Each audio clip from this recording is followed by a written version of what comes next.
Welcome, my MTG friends and zealots. We're going to do a commander deck tech. This one is Kynaios and Tiro of Meletis. I'm assuming I'm not pronouncing that right. Anyways, this one is an interesting one. In our play group, we have somebody who's been playing this deck. Shout out to Jackie! And I just keep feeling like it needs a few more alt-win cons and less pillow fort group hug shenanigans going on and more go for your jugular kind of stuff, because, you know, that's how I roll. Anyways, let's do this, folks, like we usually do. As usual, our faithful subscribers, thank you. If you're new, just support the channel by doing the normal subscribe, like. Yeah, moving on. I'm sure you hear that in like every single episode of every single YouTube video. All right. I have belabored this enough. Kynaios and Tiro of Meletis. Let's go ahead and go through the packages. The packages are ramp, tutoring, just your staple tutors. The land package is actually very robust. Instead of running the 33 to 35.6, we're running 40 because wait for it, no, not shenanigans, no, not protection, but we have a small but very effective Landfall package. And then we got some alt win, like I was saying, couple alt wins, some draw, good amount of draw, and we have a few mana sinks and some removal with just a splattering, a peppering of counterspells, since we are in those colors. Now let's go ahead and explain away. So this is 4 of the 5 color pips in this game.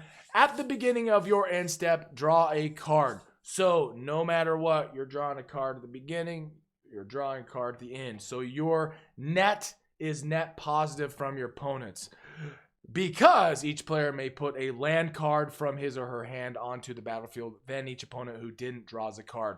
So no matter what, you're going to be net positive, even if they decide to draw, or if they drop a land. We have enough ramp that it's not going to hurt us all that much. Plus, we have a few janky things in here that actually hurts them when we draw.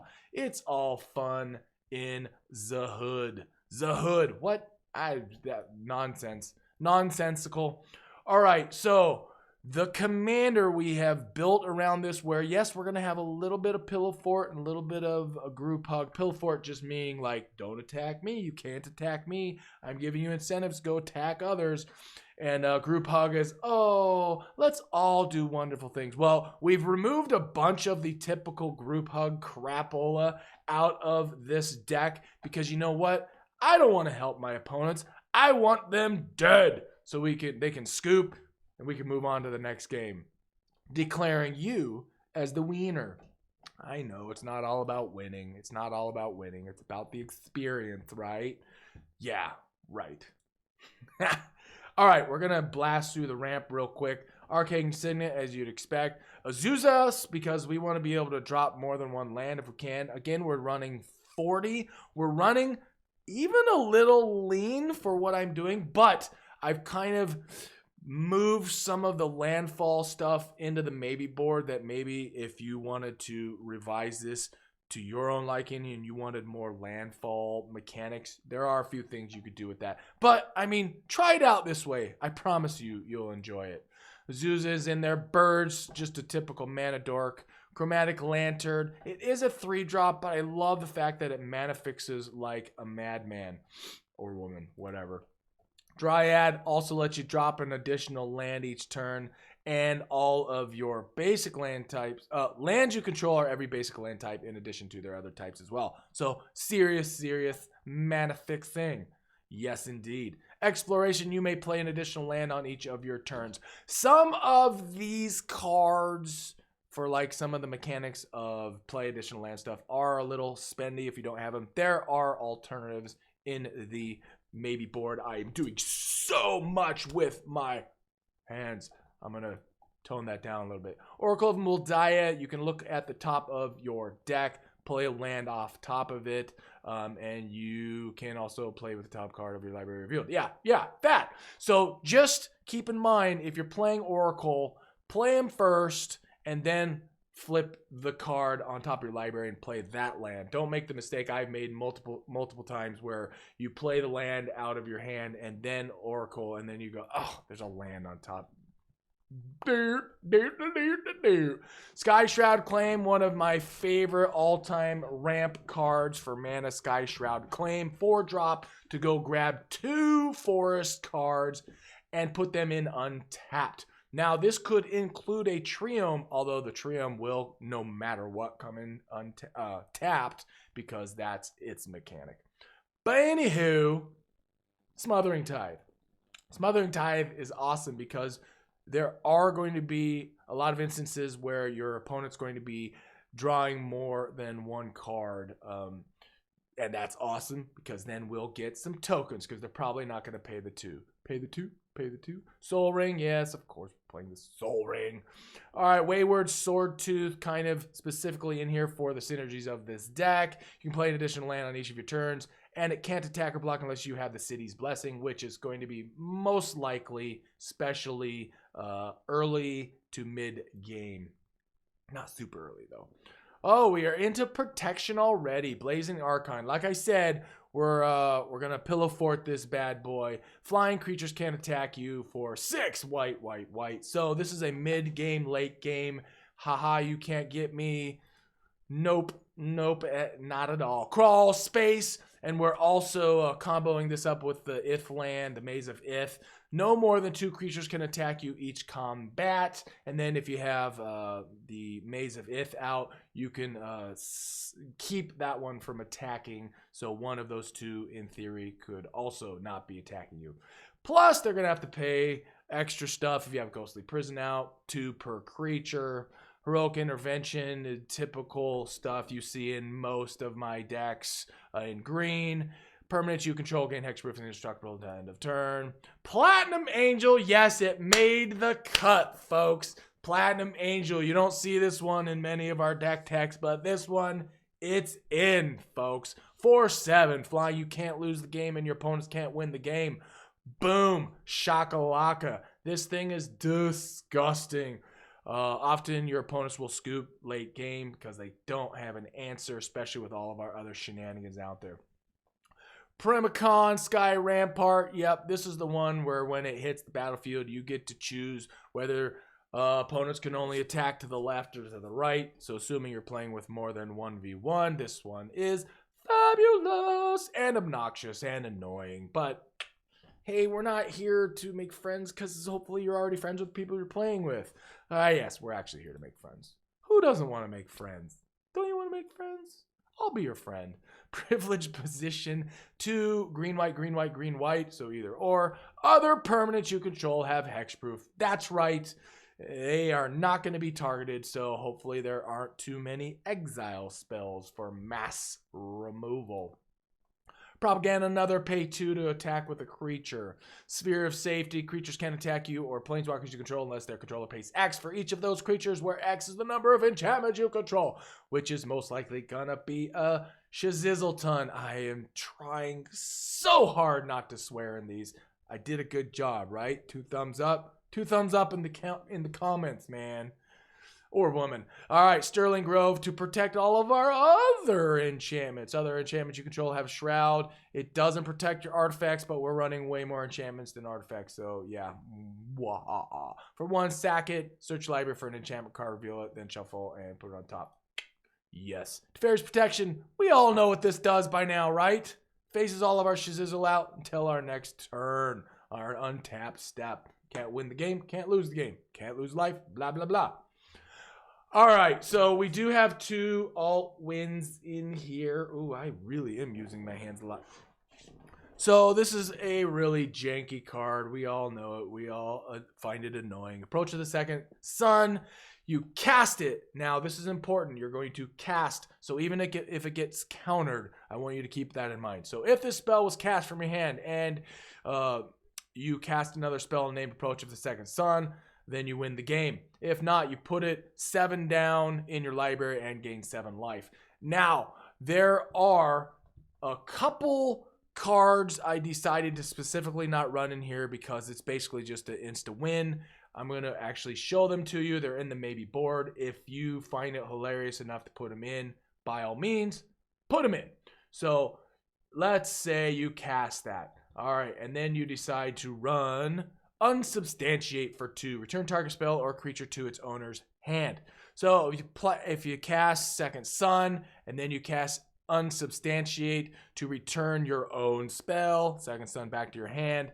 If you have enough mana, you can recast Second Sun and win the game OTK. If not, you can play it next turn, assuming your opponents aren't going to counter it. The other one in here is another one of those. What is it? I don't know. It's in here somewhere. Run Ghost, maybe? No.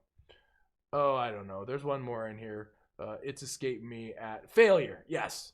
Failure. Boop, boop, boop, boop, boop. Turn target spell to its owner's hand. So with those two, if you really want to put that 2-card combo in this deck, you have my blessing. Make sure you put it in the comments that it went off and what the looks on your opponent's faces looked like.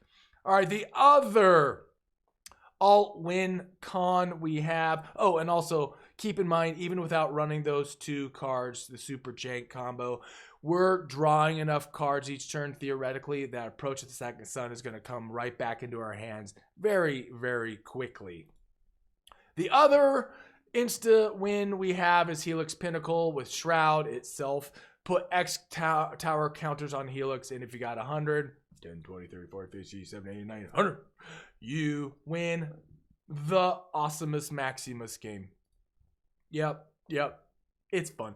If you don't want to have that kind of jank, swap it out. Whatever. It's fun. Put in a different Landfall. But I felt that this, because we're keeping people from attacking us and incentivizing our opponents to attack other people, we needed somewhere to dump our mana into, since we're going to be having lots and lots of mana at our disposal. Speaking of dumps, speaking of mana dumps, not the other kind, the Locust God for 6.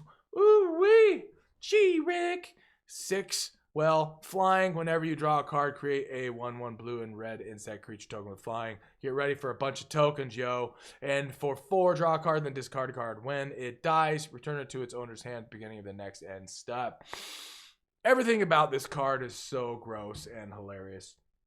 And thus, we run it in a deck where people think we're just all group hugging everybody. Haha, but we're not. There's very few group hug things in this deck. And that is part of the hilariousness of this build. You drop this as your commander, your opponent's going to be like, oh, group hug, and you'll be like, yeah, that's what you think. No, it's not. All right, Thrasios, Triton Hero. We want more mana sink ability. For 4, we can scry, then reveal the top card of your library. If it's a land card, boom, put it on the battlefield. Otherwise, that's right, draw a card. Draw a card. We do not have a partner for this. No, we don't. All right, some removal. We have specifically not put in mass removal like Wrath of God or Vanquish the Horde, or whatever the heck that, or any other, because we want to keep our board state there as much as possible. And your opponents are gonna have mass removal. They just are. Aura Shards, whenever a creature comes into play under your control, you may, which means you choose, you don't have to destroy your own, kind of like that one sliver that doesn't have the may in front of it. When it hits the battlefield, you have to destroy an artifact or enchantment. This is a may, this is a choice. You may destroy target artifact or enchantment. Super, super duper awesome. Cyclonic Rift, yes, for the overload. 7, we can bounce back all of our opponent's crap, minus their lands. For 7. Good. Tasty vittles. Druid of Purification. More removal. Except for you. Each player may choose an artifact or enchantment you don't control. Destroy each permanent chosen this way. So yes, they choose, but you get a whack-a-mole stuff that's not yours. And they can't choose yours. And that's awesome. And that's why this is in here. Just a few counterspells in here, like Counterspell. Dovin's Veto, which can't be countered. Glen Elandra Archmage. This is once it hits the board, you can sack it for 1 and counter target non-creature spell. I really like that it's got a body as well and persist. So when it dies, it comes back with a -1/-1. Then you can sack it again, counter another. This thing is persistent. Oh, That's why it's called persist. Hee swan song. Counter target enchantment, instant, or sorcery spell. Its controller creates a 2/2 blue bird. A bird. I'm a bird, mother effer. I'm a bird. Oh, I'm trying so hard not to swear. And it only costs 1, which is why I love, love swan song. All right, we got a few tutors, the ones you'd expect. This one, you search for a creature card, put it in your hand. Put it in your hand. I don't get. Oh, you got to reveal it, though. That's the one downside. Lightning Tutor. This one you got to reveal, put it on top of your library, artifact, or enchantment. Very, very important. Mystical Tutor to go grab that rift if you need it. This is for an instant or sorcery. I suppose you could go Tutor for Second Son. Yeah. Yeah, buddy, you played it already once, or you want to play it, or whatever. Whatevs, man. Worldly Tutor, go grab a creature, put it on top of your library, which you got to reveal. All right, we got just a few shenanigans cards. This one's pretty shenanigans. Shenanigans. Did I just make up a word? From Crimson Vow? One of the more spendy cards from Crimson Vow, actually. It's got Trample. Power and toughness equal to the number of lands you control. When it ETBs, enters the battlefield, you may put a land card from your hand onto the battlefield tapped. If you do, draw a card and repeat this mother effing process, yo. Oh, I am just off the rails in this episode today. Or tonight. Is it day or night? Can you tell? Oh, I don't think you can. Gisela, Blade of Gold Knight, 4 red, white, 5/5, flying first strike. I love this card. I shoehorned this bad boy in here. If a source would deal damage to an opponent or a permanent an opponent controls, that source deals double damage to that player permanent instead, incentivizing others to attack the other people. If a source would deal damage to you or a permanent you control, prevent half that damage rounded up. Need I say more? I needn't. I needn't at all. What's the original? Oh, okay. I didn't realize this was Abyssin. All right, this one is super duper jank as I itch my neck. Narset, this is going to lock down the choices that your opponents have. Each opponent can't draw more than 1 card each turn. Now, when your commander triggers, they most likely haven't drawn yet, so that won't keep them from doing that. But this one's really, really jankily funny. And then for 2, you can look at the top 4 cards of your library. You may reveal a non-creature, non-land card from among them and put it in your hand. Put the rest on the bottom of your library in a random order. You're most likely not going to be nagging this one, but you might. You might. This one is just super funny. I almost put Howling Mine in this deck, but I just felt like it would benefit the opponents way more than I wanted for this kind of synergy and this kind of build. But with that said, Psychosis, Crawler's power and toughness are each equal to the number of cards in your hand. Yeah, okay. Whenever you draw a card, each opponent loses 1 life. Each opponent. Boom, boom, boom. Yeah, and this is like a 50-cent card. I mean, this is so funny. That's just a really, really funny card. Oh, it's a reprint too. I didn't realize this was a reprint. Huh. Interesting. Seedborn Muse. Untap all of our crapola. Each player's untap step. For mana sinks, that's wunderbar, y'all. Wunderbar indeed. This is a totally swappable card, but I like it, so I put it in. Whenever an opponent casts an instant or sorcery spell, they can pay 2. If they don't, we get to copy it and choose new targets for the copy. I mean, it's just great. That is great. Especially against blue players. Like, let's say they cast a counterspell. They got to pay 2 to not have the counterspell countered. I mean, that kind of cool stuff. All right, Avenger. I mean, yeah, this one, we're playing Landfall. Oh, and yeah, we're in the Landfall. The Landfall section in here, because this isn't a pure Landfall deck, it is just robust enough where all these lands that we're playing and 2 lands a turn and land choices, if Avenger sticks, this thing is out of control almost instantaneously. When it enters, create 0/1 green plants for each land you control, and they get +1s each landfall. Bam, land. Speaking of land, Feldar Retreat, this thing, man, early game, mid game, land hits, you can make a 2/2 beast, or mid game, late game, put 1/1 counter on all the creatures you got, and they got vigilance. I mean, dude, if you're playing Landfall in any kind of build, Feldar Retreat is the card for you. Nesting Dragon. This one's in here. 1 for the Landfall, but 2 for mass removal. You get mass removal, then suddenly you have 2/2 red dragons left after where others have nothing. Nothing, yo. Nothing. Omnath, Locus of Creation. In our colors with Landfall. When he enters, you get to draw a card. And then it does all sorts of janky stuff, and that's why it got banned in Standard some time ago. Whenever land enters the battlefield under control, you gain 4 life. Boom, off the rip. If it does it a second time, you get to add 4 mana. If it's a third time, you deal 4 damage to each opponent and each planeswalker you don't control. I mean, yeah, we're going to play this, and we're going to smile doing it. Omnath, Locus of Rage, another Landfall janky card. When Landfall hits, you create a 5/5 red and green elemental creature token on the battlefield. And when it dies, well, actually, is it in itself? Oh, and an elemental. Whew, let me start that one over. When it or an elemental dies, deal 3 damage to target creature or player. That was really long-winded stumbling, wasn't it? But that's because we're doing it live, folks. We're doing it live. Rampaging Ballast.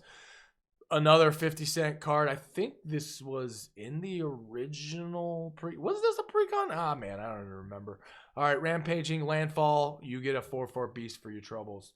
Scoot Swarm. Oh, so gross. So gross if you get this on turn 2 or turn 3. Every Landfall, you create a 1/1 insect. Once it's 6 lands, you create a copy of Scoot Swarm. And then those Scoot Swarms, I mean, it's out of control. So flipping fast. It's awesome. Chasm Skulker. Dude, this card is awesome. I totally and utterly forgot about this card. Whenever you draw a card, which we're doing a fair amount of in this build, you put a 1/1 counter on Chasm Skulker. And then if the board gets wiped, you get a 1/1 blue squid creature token with Island Walk, funny enough, onto the battlefield, where X is the number of 1/1 counters on it. That is funny beyond belief. Now, keep in mind, it has to die. So if it gets exiled, then that makes a sad emoji face. But whatevs. Most likely it won't, because we'll have some protection going on, right? Consecrated Sphinx to get that extra draw, because we love drawing this. Whenever an opponent draws a card, you can draw 2 cards. Haha! So if you got this out and your commander out and they choose to draw a card, you just drew 2 cards. Yay! Yay! Esper Sentinel. Whenever an opponent casts their first non-creature spell each turn, draw a card unless that player pays X, where it's its power. Also, actually, a totally swappable card, just a vanilla awesome card for 1. That allows us to do extra draw. Finale of Revelation. You are probably sitting here going, I am very surprised to see this in here. Well, you know what? This is a great card, and theoretically, we're going to be drawing a lot of cards, and I do not want us to mill out. Draw X cards. If X is 10 or more, late game. Instead, shuffle your graveyard into your library. Draw X cards, untap up to 5 lands, and you have no maximum hand size for the rest of the game.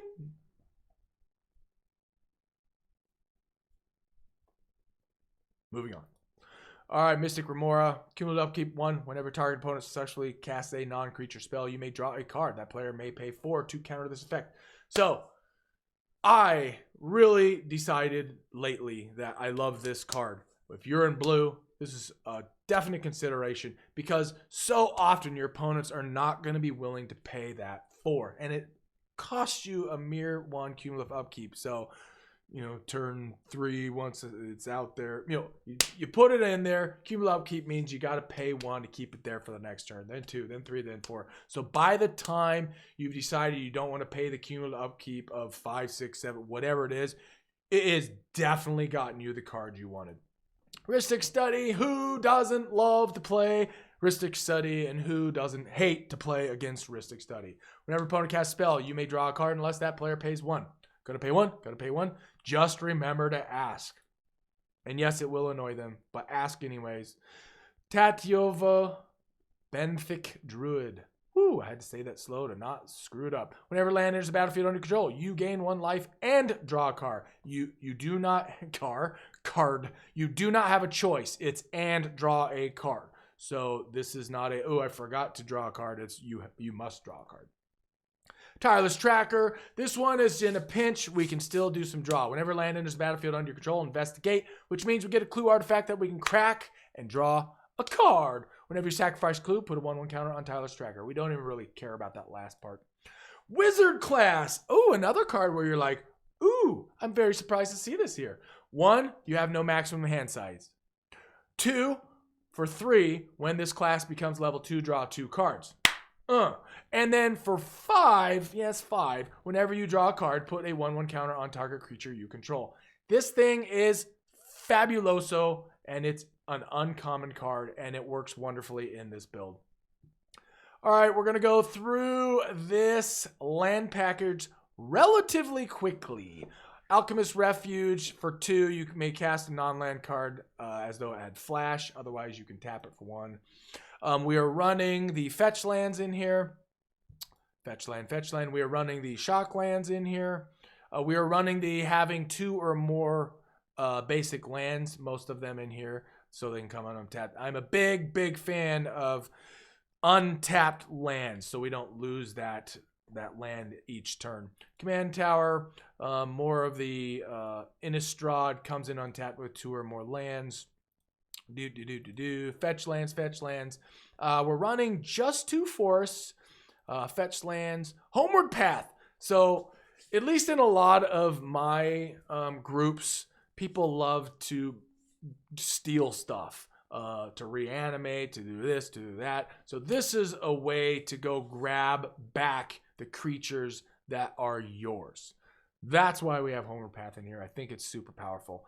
Just 2 oh man, I gotta just sit here and look at that. That is so cool looking for an island. Man, I'm gonna have to get some of those Infinity lands. They're so cool.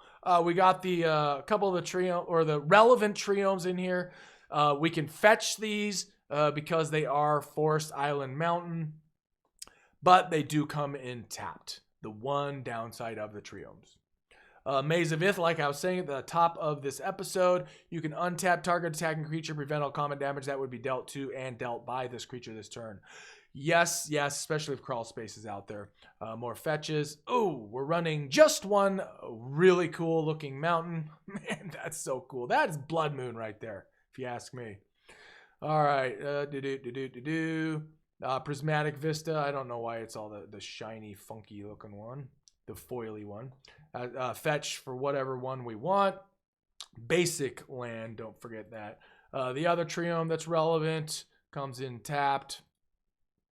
We're also running the 2 or more opponents. So if you run in groups where you're doing 1v1 or this is just not relevant, just swap out the 2 or more opponents. I'm almost always playing in groups with 3 or 4 other opponents. Or 2, 3, or 4 other opponents.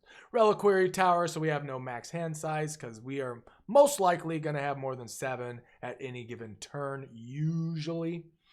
Yep, all the stuff. Seagate, so we can also play the flip side of this. This flip side, draw a card equal to the number of cards in your hand plus 1. You have no maximum hand size for the rest of the game. Or in a pinch, the other side is a blue mana source that costs us a bolt for 3 damage to come in untapped. Fetch lands, opponent stuff. Yep, all the stuff you'd expect. And the bottom in the description will have a link to this in Architect. Yavimaya, so all of our lands are forced as well. And that brings us back to the 2 buddies. Oh, the buddies. I've heard people call this something else, but I'm not going to go there in this episode. Kynaios and Tiro of Meletis. This one is super janky and super hilarious, and it is, without a doubt, going to surprise your opponents when they suddenly find out that this is not group hug. Yes, a little bit of pillow fort, but a super duper amount of janky gross. I'm just gonna destroy you this turn with my creatures or my landfall mechanics or my second son insta-win, although we did take the 2 cards out for the insta-win. I'm on the fence, you know, even though in this episode I didn't put the insta-win combo in there. I probably, I don't know, put in the comments if you think I should throw those in there just to be super obnoxious. But I purposely didn't, as I said earlier, just because, you know, we're here to make friends, right? Here to make friends. All right, thanks for tuning in. Thanks for being a supporter. Rock on to the break of dawn. Cha-ching, cha-chang, badanga, badanga. Oh, man, I'm all, I am off the rails. I'm off the rails in the comments. Off the rails. All right, peace.